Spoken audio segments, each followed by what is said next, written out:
Oke teman-teman, jadi di sini kita di sini lagi ada di Taman Mini ya teman-teman. Wow. Jadi kita lagi nunggu apa odong-odong. Lagi nunggu odong-odong. Oke, kita jalan-jalan dulu. Ini ada apa kita lihat di sini ya. Hai semuanya, nama aku Melani dari kelompok 6. Sekarang ini kelompok aku lagi ada di Taman Mini Indonesia Indah. Nah, tujuan kita datang ke sini itu buat nyelesain tugas akhir semester dari mata kuliah Komunikasi Antar Budaya, yang dimana kelompok kami mendapatkan bagian dari Anjungan Aceh. Yuk simak dan ikuti perjalanan dari kelompok kami. Assalamualaikum warahmatullahi wabarakatuh. Perkenalkan, saya Fauzan Mansyadana dari kelompok 6 Aceh. Di sini aku mau menjelaskan replika pesawat R001 Aceh. Replika pesawat ini merupakan simbol penting dalam sejarah perjuangan bangsa Indonesia, khususnya terkait peran besar masyarakat Aceh pada awal kemerdekaan.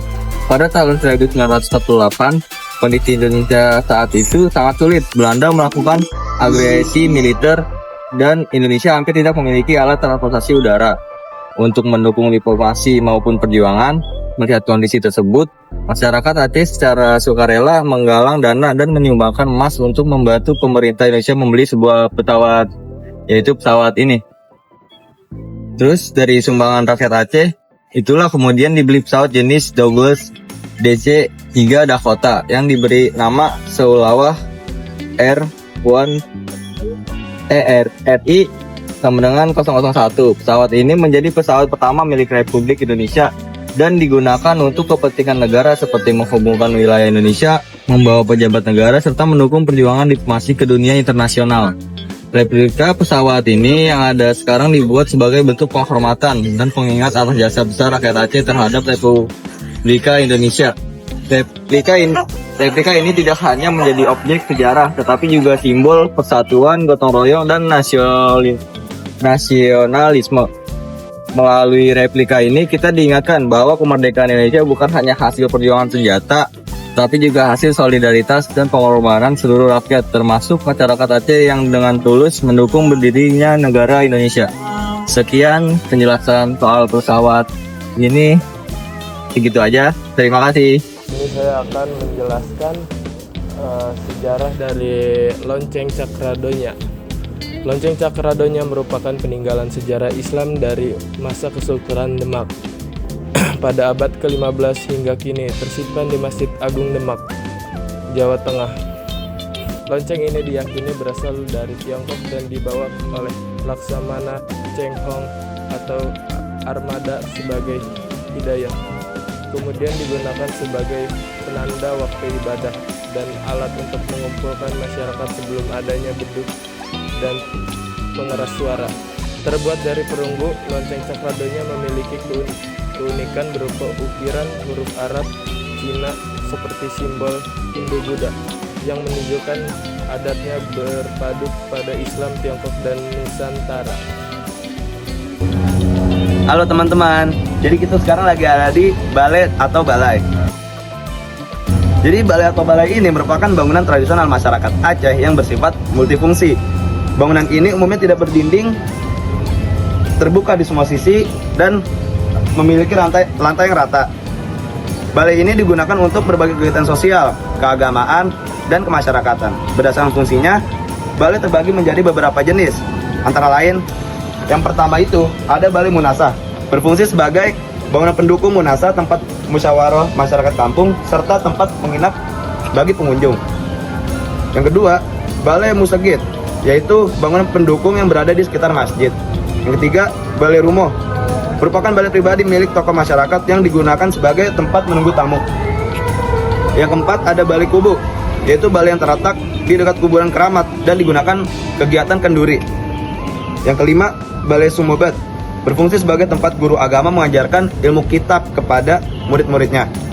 Yang keenam itu ada balai di Blang, terdapat di area persawahan dan digunakan sebagai tempat istirahat serta sholat. Yang ketujuh ada balai musapat, digunakan sebagai tempat bermusyawarah dan pada masa lalu juga berfungsi sebagai tempat peradilan. Yang kedelapan balai pande atau balai tumpun, merupakan bengkel kerja pandai emas, sedangkan bengkel pandai besi disebut jambo. Oke, segitu aja dari saya mengenai balai atau balai. Wassalamualaikum warahmatullahi wabarakatuh. Halo teman-teman, sekarang di belakang saya nih ada rumah adat tradisional Aceh yang merupakan Rumo Aceh yang dikenal dengan Rumo Aceh. Merupakan salah satu bentuk kearifan lokal masyarakat Aceh dalam bidang arsitektur tradisional. Rumah ini berbentuk rumah panggung yang tidak hanya berfungsi sebagai tempat tinggal, tetapi juga mencerminkan nilai budaya dan sosial masyarakat Aceh. Nah, secara struktur, Rumo Aceh terdiri atas 3 bagian utama dan 1 bagian tambahan. Bagian utama tersebut meliputi seramoko atau serambi depan, seramo tengah atau serambi tengah, serta seramo likot atau serambi belakang.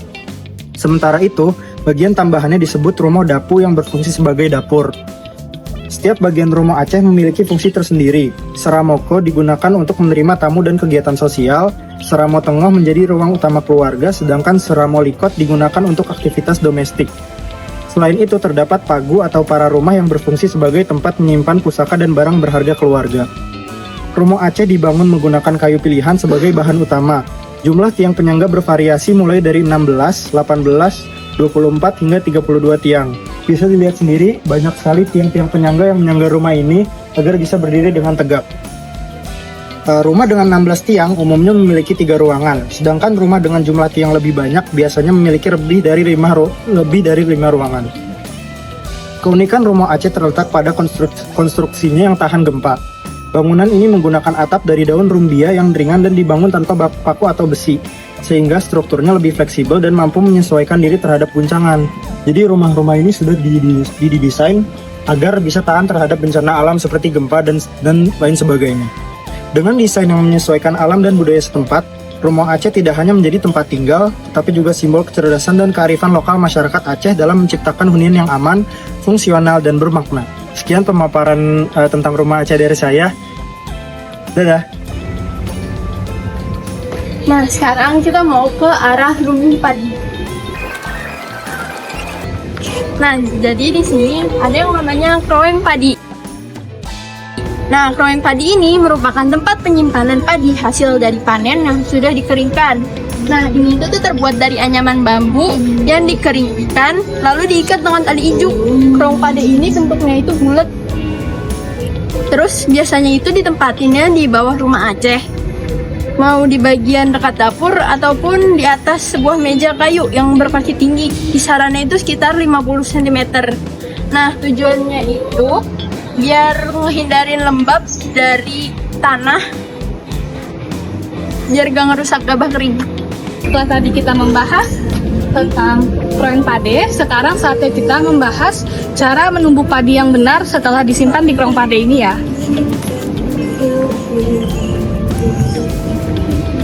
Oke, ini adalah jengki, yaitu alat penumbuk padi. Alat penumbuk tradisional yang digerakkan menggunakan kaki dengan sistem jungkit pada satu titik tungkul pada bagian satu titik. Nah, jenis jengki ini ada 2 ya teman-teman. Yang satu digerakkan menggunakan tenaga manusia, dan yang satunya lagi ialah jengki I yang digunakan memakai kincir air. Ini adalah salah satu contoh dari jengki yang digerakkan dengan tenaga manusia.